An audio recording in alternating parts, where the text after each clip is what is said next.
బాల్క సుమన్పై కాంగ్రెస్ ఫిర్యాదులు. మిలిటెంట్ ఉద్యమం చేయాలన్న వ్యాఖ్యలపై ఆగ్రహం. డీజీపీకి అద్దంకి, బల్మూరి వెంకట్ ఫిర్యాదు. సభలో మాట్లాడింది వేరు, వీడియోని ఫ్యాబ్రికేట్ చేసి ట్రోల్ చేశారు. సీఎం ఆఫీస్ నుంచే డైరెక్షన్స్ వచ్చాయన్న బాల్క సుమన్. బాల్క సుమన్ రాజకీయ ఉన్మాదిగా మారారు. పట్టాలు కొయ్యాలంటూ పిలుపునివ్వడం దారుణం. రైల్వే శాఖ కేసు నమోదు చేయాలన్న పొన్నం. టీఆర్ఎస్ ఇప్పటికీ ఫోన్ ట్యాపింగ్ చేస్తోంది. సంఘ విద్రోహ పార్టీగా మారింది. సుమన్ వ్యాఖ్యల వెనుక కేసీఆర్ ఉన్నారా అని అద్దంకి ప్రశ్న. రక్త చరిత్ర రాసేవాళ్లు స్వర్ణాంధ్ర నిర్మించలేరు. వాళ్లు వేట కొడవళ్ల నుంచి గొడ్డలి దాకా ఎదిగారు. తాము ఐటీ నుంచి క్వాంటంకి ఎదిగామన్న సీఎం. పోలవరం డయాఫ్రమ్ వాల్ మళ్లీ నిర్మించాం. గోదావరి పుష్కరాల కంటే ముందే ప్రారంభిస్తాం. సీమలో ప్రతి చెరువును నింపామన్న చంద్రబాబు. 20 ఏళ్ల అనుభవం కలిగిన రోబోటిక్ మరియు orthopaedic surgeon doctor Ravindra Patil ఆధ్వర్యంలో 1 మిల్లీమీటర్ ఖచ్చితత్వంతో రోబోటిక్ నీ రీప్లేస్మెంట్ సర్జరీ ద్వారా తక్కువ నొప్పితో సురక్షిత చికిత్స. కేవలం 24 గంటల్లో నడక ప్రారంభం, 3 రోజుల్లో డిశ్చార్జ్. రోబోటిక్ మోకాళ్ల మార్పిడికి నమ్మకమైన స్థలం ట్రీట్మెంట్ రేంజ్ హాస్పిటల్స్. నొప్పి లేని జీవితానికి ఇప్పుడే సంప్రదించండి 9888192228. బాబు షూరిటీ మోసం గ్యారంటీ. సూపర్ 6 సూపర్ 7 అంటూ మోసం చేశారు. ప్రజలకు ఇచ్చిన హామీలు అమలు ఏమైందన్న జగన్. వెన్నుపోటుకు 2 ఏళ్ల పేరుతో వైసీపీ బుక్లెట్. జూన్ 4 నుంచి 12 వరకు వైసీపీ ర్యాలీలు.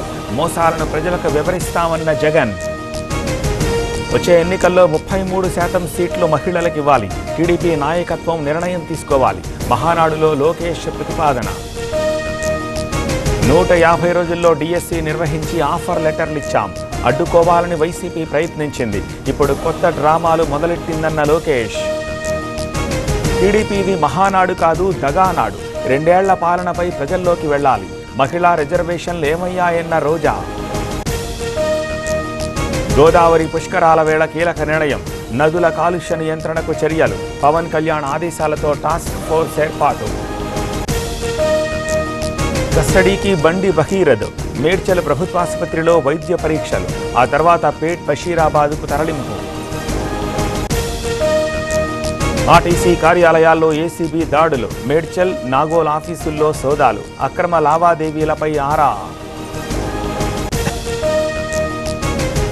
బీజేపీ రైతు భరోసా యాత్రతో ప్రభుత్వంలో చలనం. తడిసిన ధాన్యాన్ని బేషరతుగా కొనాలి. రాష్ట్ర ప్రభుత్వాన్ని డిమాండ్ చేసిన బండి సంజయ్. పెట్రోల్ ధరలపై ఆందోళన చేపడతాం. ధాన్యం కొనుగోళ్ల భారం రాష్ట్ర ప్రభుత్వంపై వెయ్యొద్దు. కేంద్రం రాష్ట్రం సమన్వయంతో పనిచేయాలన్న కూనంనేని. యాదగిరిగుట్టలో నిరసనలు. వర్తక సంఘాన్ని రద్దు చేయాలని డిమాండ్. కొత్త టెండర్లు పిలవాలంటూ ఆందోళన.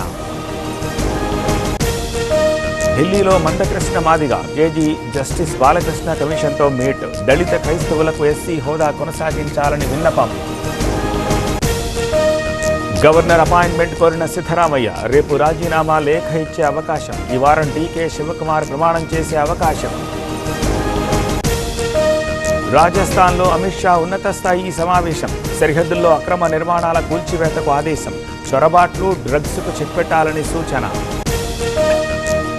ఢిల్లీలో తమిళనాడు సీఎం పర్యటన. కాసేపట్లో ప్రధాని మోదీతో సమావేశం. సోనియా, రాహుల్, ఖర్గేను కలవనున్న విజయ్. ఎస్ఐఆర్ ప్రక్రియకు గ్రీన్ సిగ్నల్.